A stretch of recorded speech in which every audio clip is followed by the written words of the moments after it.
Viewers, in just a short while from now, the Prime Minister will be landing in Washington.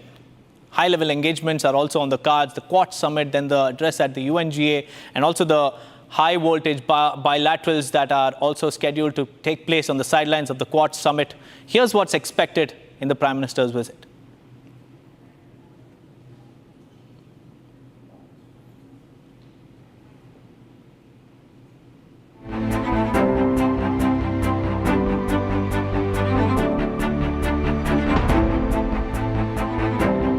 Seeking to deepen bilateral ties with India's all-weather ally while renewing his connect with the diaspora, Prime Minister Narendra Modi emplaned for the United States on Saturday. The Prime Minister will take part in the 6th Quad Leaders Summit, which is hosted at Wilmington in President Joe Biden's home state, Delaware. Apart from attending the summit and holding likely bilaterals with the Quad leaders, Prime Minister Modi will also sit down for his last engagement with President Biden before he bows out of office. He will also attend the Summit of the Future, which is being hosted by the United Nations General Assembly, before holding center stage at a much anticipated diaspora event in New York City. According to reports, PM Modi is also likely to meet CEOs of leading US firms to explore collaborations and partnerships. At this summit in Delaware, the Quad leaders will review the strides made by the collective of India, Australia, Japan and the US in chasing its broad goals last year and set the agenda for the next. Meanwhile, hectic preparations were underway at Nassau Veterans Memorial Coliseum in Long Island, New York, which will play host to the big diaspora event Modi and the US. As the Prime Minister sets foot on US soil on his first visit to the country in his third term, expect some big takeaways as he engages with the Quad leaders and the global CEOs.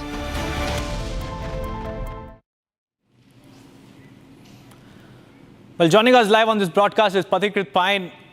Good afternoon, Mr. Pine. The Prime Minister will be landing in the US very shortly, and this visit is very significant because it's the election season in the United States. How do you see this visit? Well, I look at it more as a work in progress. It is no doubt an important visit, but at the same time, the President of the United States is going, his tenure is going to end very soon. But overall, in the larger context of things, it's definitely an important visit. For example, the Quad Summit will discuss not just issues of security. They will also talk about, investments in critical technologies. They will talk about investments in, issues related to response to natural disasters. They will also talk about development of high quality infrastructure. There are major potential business deals that can happen. As you also mentioned that some of the top CEOs of American companies, Prime Minister Modi would visit. There are also on cards potential areas of defense cooperation. Agreements can be made on a particular deal called the 31 Predator drone that India has been talking about taking, and the United States is very keen that India takes those things, drone deal actually gets materialized before the end of the tenure of President Biden. So I'm sure there are major areas of cooperation, both within the Quad members, because there will be bilateral meetings as well, and on the larger context of Indo-US relationship. But however, let me also say that there are certain areas of divergence. There are certain areas where things are not very good, and I'm sure Prime Minister's visit, he would be taking up those issues where there are certain contentions, and it would be, it will be expected that the United States also address those issues, whether it is about, the Khalistani secessionist movements or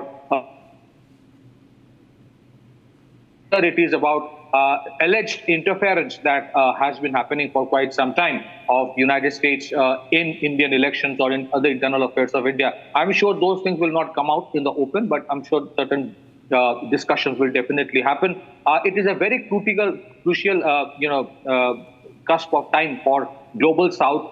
There are voices being made about reforms in multilateral institutions. India being home to almost 1.5 billion people, it deserves a place in the United Nations Security Council. So I think a whole host of things will be discussed, whether it is business, whether it is economic cooperation, whether it is defense cooperation, or whether it is bilateral cooperation. And on the larger context, I still say that it is a work in progress. A lot more is expected when the new government will set in motion in the United States once the election gets over. I think it is also important, the apart from the summit, Prime Minister would be talking to the Indian diaspora, which has been a very strong pillar of India's support globally in terms of playing critical role for India. And I'm sure a lot of things that under Prime Minister Modi, India achieved in the last 10 years, from being a fragile five economy in 2013 to becoming among the major five economies of the world, or many other transitional developmental work that he has done to ensure that a large number of people in India are taken up above the poverty line. Those things will be highlighted. So overall, it's a positive thing at a time where there are critical conflicts going on in the world, whether it is in Russia-Ukraine war or whether it is in the Middle East. India being a major player globally today, it cannot be ignored. And I think what India says, what India does, have an impact. Also, my last point, conflicts across the world, the United States does have the influence to contain them, manage them. And it is crucial because if these conflicts continue, it has tremendous impact on supply chain and the price of commodities. Many countries, including India, which import a lot of fossil fuel, does get impacted. It is a crucial visit, but I don't expect large, major announcements to happen. It is still a work in progress. Back to you. Also, Mr. Pine, amid all of this conflict, India wants to secure its interests, right? And along with that, do you think that this visit could also be, the Prime Minister formally inviting the Quad members to India, because the next Quad summit is slated to be held back home? Well, you are absolutely right. Quad is not just a military agreement or a military alliance. It is a security alliance, and it's also an alliance of non-conventional security areas, which also talks about development of resilient supply chains. So whether you talk about, apart from United States, which is one of India's largest trade partner, Australia, Japan, these are very critical, crucial members in the Asia-Pacific region. And many of these countries are looking to invest in India. India is pivoting itself as a major manufacturing hub. Some of the critical measures being taken by Prime Minister Modi in the last few years has been helpful in terms of gradually pushing India towards a situation where we can claim that we are on the verge of becoming a major manufacturing hub, at least in Asia. It will take a little more time. So as India becomes a $5 trillion economy, major cooperation, whether it is security or business, is important and should happen both with Australia, Japan, in addition to United States. So a Quad summit, when it would happen in 2025, at a very crucial juncture, because by that time we don't know how the conflicts in Middle East and Europe will take shape. That particular meeting between Australia, India, Japan, and United States in 2025 in India will be a very, very crucial meeting, and I'm sure a formal, invitation will be sent. Also, we must remember when these, multilateral meetings happen, along with that, bilateral meetings do happen, as it would happen this time. That particular time when India would host the Quad summit, that would be a major event after the G20 event that India hosted last year. I'm sure a lot of other things will come up in terms of defense cooperation, cooperation in areas of economics, cooperation in areas of people-to-people connect. So it is a very important, moment to invite them. And on the larger context of Asia-Pacific region, you would see that countries like Australia and Japan are definitely potentially very major, big partners of India's quest to become a $5 trillion economy in 2027, or perhaps a $10 trillion economy in 2034 or 35, because India would require investments, technology from these countries, and that is a symbiotic relationship, because these countries also benefit from the growth of India, because India emerges as a very major potential manufacturing as well as a consumer market for them. Back to you. Also, Mr. Pine, the biggest question that's lingering in everybody's mind is whether the Prime Minister will meet Donald Trump or not. So even if he meets, even if the engagement happens, how do you see the situation in the thick of polls? Well, it's a very interesting question you have raised. There are different school of thoughts about it. This is, in this particular, visit, nobody can stop Prime Minister Modi to meet, ex-President Donald Trump or the presidential candidate. Some people say that if he meets Donald Trump, he must also meet Kamala Harris. But, I don't know what would happen. If a meeting like that happens, I would not be surprised. Let me tell you, there's a lot of, undercurrent of, tensions also going on in the relationship between these two countries.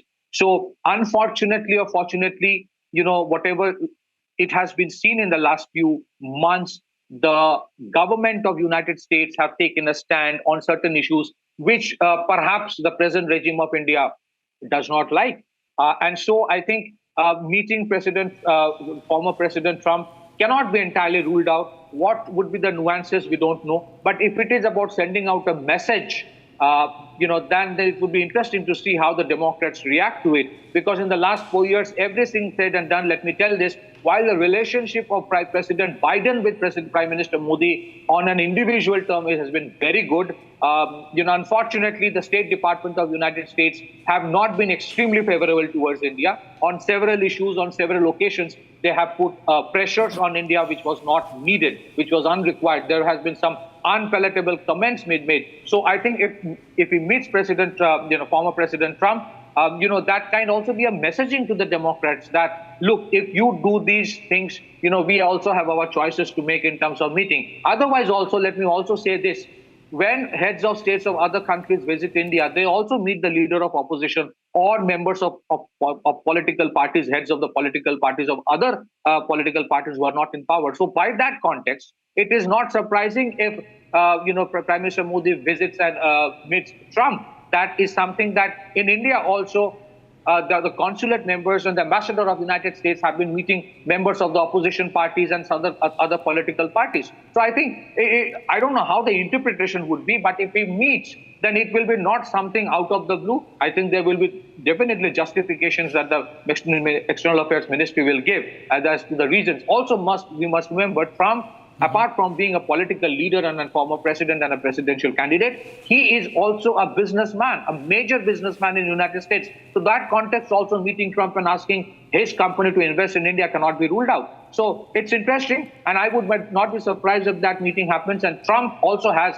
very, very positive, proactive, vibrant cooperation and friendship, personal equation with Prime Minister Modi. They have worked together for almost 4 years. So it's interesting. Let's see how it works out. But this meeting will be it will be watched out for. Right, Mr. Pen, many thanks for joining me with those details. Well, that was an insight on what the Quad Summit and what the focus could be during the Prime Minister's visit to the United States.